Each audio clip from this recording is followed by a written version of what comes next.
Hello. हाँ hello. हाँ भाई साहब बोलिए। आप विनय सिंह जी बोल रहे हैं क्या, बजरंग दल जिला संयोजक? हाँ भैया बात कर रहा हूँ, बताएं। जी, मैं 7 टीवी भारत से बोल रहा हूँ, दुर्गेश पांडे। जी भैया महाराष्ट्र बताएं। महाराष्ट्र पुणे से बोल रहा हूँ मैं। तो महाराष्ट्र से बात कर रहे हैं जी, जी जी। बताएं। मैं कल देखा आपका ये क्या मामला चल रहा है विनय जी?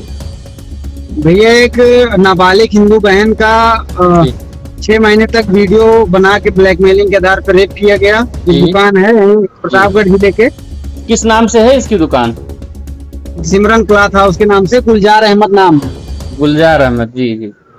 और उसके बाद भैया रेप किया 6 महीने तक। जब इसका मन भर गया तो एक मंगल नाम के आदमी के हाथों, अयोध्या का है जो, उसके हाथों बेच दिया। एक नाबालिग हिंदू बच्ची 6 महीने तक नरक भुगतती रही। वीडियो बना, ब्लैकमेल हुई, अपहरण हुआ और जब आरोपी को पकड़ा गया तो पुलिस उसे छुड़ाने की कोशिश करती दिखी। Report Durgesh Pandey, bureau incharge, Maharashtra Pune. Pratapgarh rape अपहरण कांड, गुलजार अहमद गिरफ्तार। उत्तर प्रदेश के प्रतापगढ़ में एक कपड़े की दुकान है जिसके पीछे था एक कमरा और उस कमरे में होता था वो जो किसी बच्ची की जिंदगी बर्बाद कर दे। अगर यह वीडियो शॉर्ट्स में देख रहे हैं तो ऊपर दिए गए लिंक पर क्लिक करके पूरी वीडियो जरूर देखिए। आज हम आपके सामने एक ऐसी खबर लाए हैं जो सिर्फ एक अपराध की कहानी नहीं है, बल्कि यह कहानी उस पूरे सिस्टम की जो ऐसे अपराधियों को पालता है, उन्हें बचाता है और फिर अगले का इंतजार करता है। आइए आपको ले चलते हैं उत्तर प्रदेश के प्रतापगढ़ जिले में एक छोटी सी दुकान, सिमरन कला के नाम से कपड़ों की दुकान। बाहर से देखने में बिल्कुल सामान्य, लेकिन उस दुकान के अंदर एक अलग ही दुनिया थी। एक ऐसा कमरा जहां मासूम बच्चों की जिंदगियां बर्बाद की जाती थी। दुकान मालिक का नाम है गुलजार अहमद। इस शख्स पर आरोप है कि इसने एक नाबालिग हिंदू बच्ची को पहले अपने प्रेम जाल में फंसाया। सस्ते कपड़े देने के बहाने उसे दुकान पर बुलाता था, फिर धीरे धीरे उसका विश्वास जीता और फिर उस बच्ची का अश्लील वीडियो बनाया और यही वीडियो बन गया उस बच्ची की सबसे बड़ी बेड़ी। क्या आप जानते हैं ये सिलसिला कब से चल रहा था? पिछले अक्टूबर से, यानी अक्टूबर 2025 से पूरे 6 महीने तक वह बच्ची उस वीडियो की कैद में जी रही थी। न किसी को बता सकती थी, न कहीं जा सकती थी, न कोई रास्ता दिखता था। वीडियो के आधार पर ब्लैकमेलिंग होती रही और उसी ब्लैकमेल की आड़ में बार बार दुष्कर्म होता रहा। लेकिन असली खेल अभी बाकी है। 8 अप्रैल 2026 वह बच्ची अचानक घर से गायब हो गई। परिवार हैरान परेशान, तलाश शुरू हुई, थाने में शिकायत दर्ज हुई, लेकिन पुलिस ने 1 महीने 3 दिन तक टाल मटोल किया, हीला हवाली की, मामले को दबाने की कोशिश हुई। यहीं से कहानी पलटती है। बजरंग दल के कार्यकर्ता विनय सिंह और उनके साथियों ने जब मामले को उठाया, जब आवाज बुलंद हुई, तब जाकर 11 मई 2026 को पुलिस हरकत में आई। पट्टी पुलिस ने लड़की को दिल्ली से बरामद किया। लेकिन क्या बस इतना ही था? नहीं, इस मामले में अयोध्या का एक व्यक्ति मंगल भी सामने आया। गुलजार ने उस बच्ची के पिता को इंस्टाग्राम पर मंगल की फोटो भेजी, बोला यह आदमी है, इसी के साथ गई है। यानी एक अपराधी दूसरे पर इल्जाम मर रहा था। एक झूठ से दूसरा झूठ बुना जा रहा था, परिवार को गुमराह किया जा रहा था। 17 मई 2026 को गुलजार अहमद को गिरफ्तार किया गया। रात को खबर मिली, 18 मई को बजरंग दल के कार्यकर्ताओं को सूचना मिली और फिर जो हुआ वो कैमरे में कैद हो गया। बजरंग दल के दर्जनों कार्यकर्ता पुलिस थाने पहुंचे।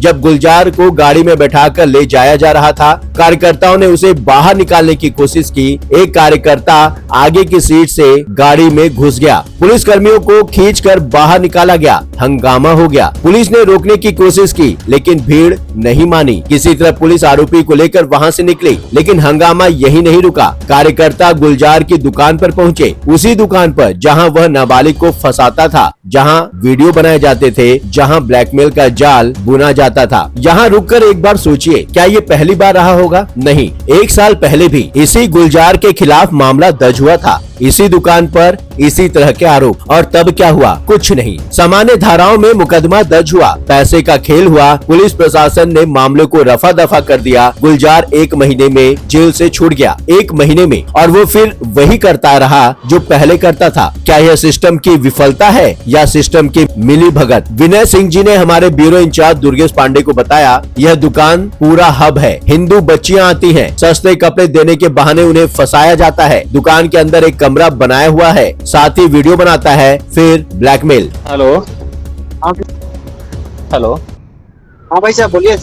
आप विनय सिंह जी बोल रहे हैं क्या, बजरंग दल जिला संयोजक?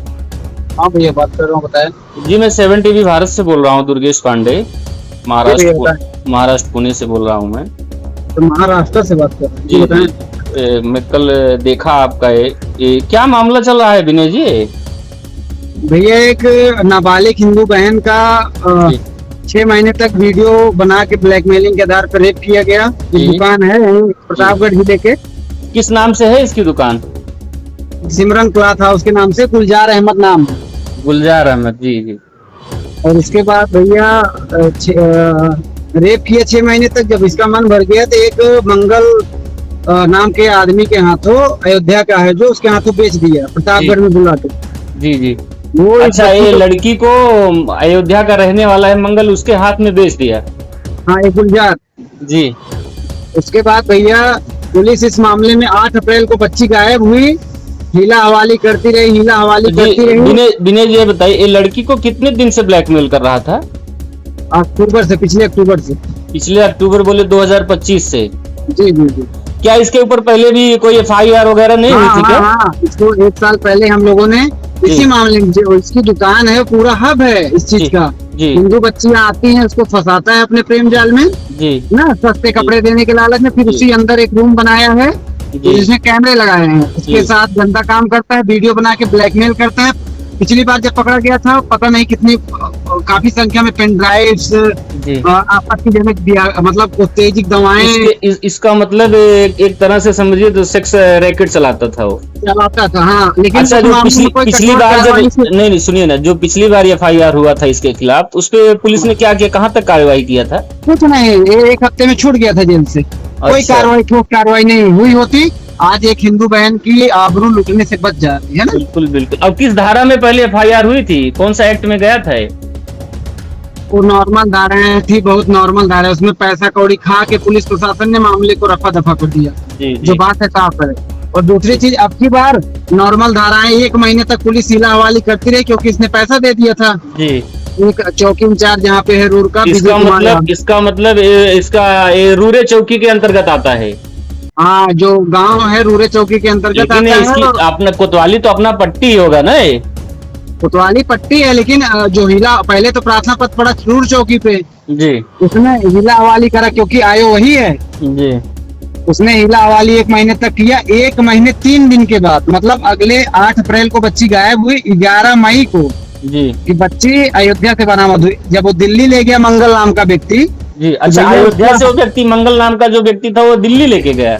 नहीं, प्रतापगढ़ में जब इसने हैंड ओवर किया मंगल को, जी ना जी, मंगल बेहोश करके सीधे इसको दिल्ली लेके गया। अच्छा, बेहोश किया था वो? हाँ, दिल्ली लेके गया।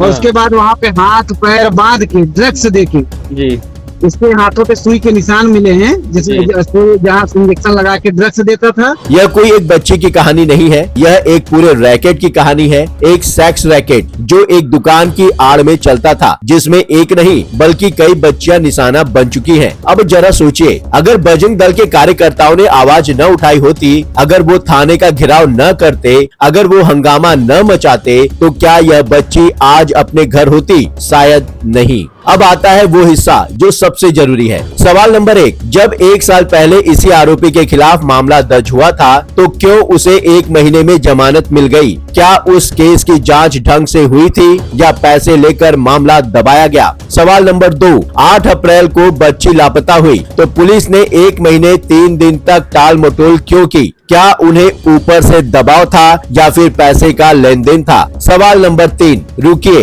रूरे चौकी के अंतर्गत आने वाले इस इलाके में क्या पुलिस को नहीं पता था कि इस दुकान में क्या होता है? अगर नहीं पता था तो यह उनकी नाकामी है, और अगर पता था तो यह उनकी मिलीभगत है। सवाल नंबर 4, आज जब सच सामने आया, तब बजरंग दल के कार्यकर्ताओं के ऊपर ही FIR दर्ज कर दी गई, उन लोगों पर जो एक बच्ची के लिए लड़ रहे थे। क्या यही न्याय है? लेकिन असली सवाल यह है, अगर आम लोग आवाज न उठाते तो क्या होता? जी हाँ, आपने सही सुना, प्रतापगढ़ पुलिस ने बजरंग दल बल्कि 10 से 12 कर्ताओं के खिलाफ FIR दर्ज कर दी है। उन लोगों पर जो एक नाबालिग बच्ची के लिए लड़ रहे थे, जो चाहते थे कि आरोपी को सख्त सजा मिले, जो नहीं चाहते थे कि यह मामला भी पिछली बार की तरह दब जाए। और इस पर विनय सिंह जी ने कहा, चलो कोई बात नहीं, हजारों मुकदमे लगे हैं, लेकिन खुशी इस बात की है कि हमने बच्ची को इंसाफ दिलाने के लिए काम तो किया। यह जज्बा है, यह हिम्मत है, यह उस इंसान की आवाज है जो किसी बच्ची के लिए खड़ा हुआ था।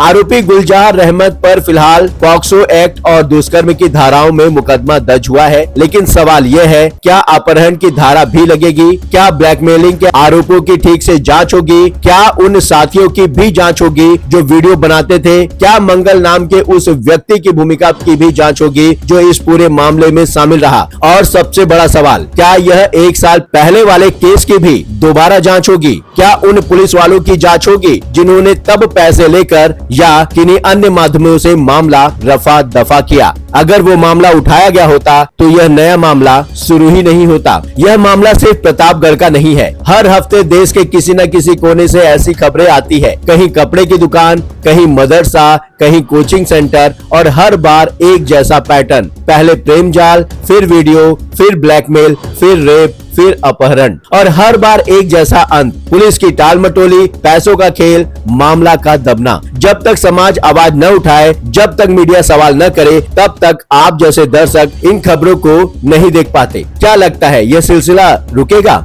एक नाबालिग बच्ची, 6 महीने का नरक, एक अपराधी जो पहले भी पकड़ा गया था और छूट गया था, एक पुलिस जो पहले सोई रही और अब उन्हीं पर केस कर रही है जो लड़ रहे हैं। सवाल सिर्फ एक दुकान का नहीं है, सवाल सिर्फ एक अपराधी का भी नहीं है, सवाल उस सिस्टम का है जो ऐसे अपराधियों को बार बार मौका देता है। सवाल उस खामोशी का है जो हर बार एक नई बच्ची की कीमत पर टूटती है। सवाल हम सबका है, क्या हम सिर्फ देखते रहेंगे या आवाज उठाएंगे? यह खबर शेयर करें, इस मामले को जिंदा रखें, क्योंकि जब तक यह मामला मीडिया में है, न्याय की उम्मीद बाकी है। यह रिपोर्ट तैयार की है हमारे ब्यूरो इंचार्ज दुर्गेश पांडे, महाराष्ट्र पुणे से। आप देख रहे थे 7 TV भारत। नमस्कार।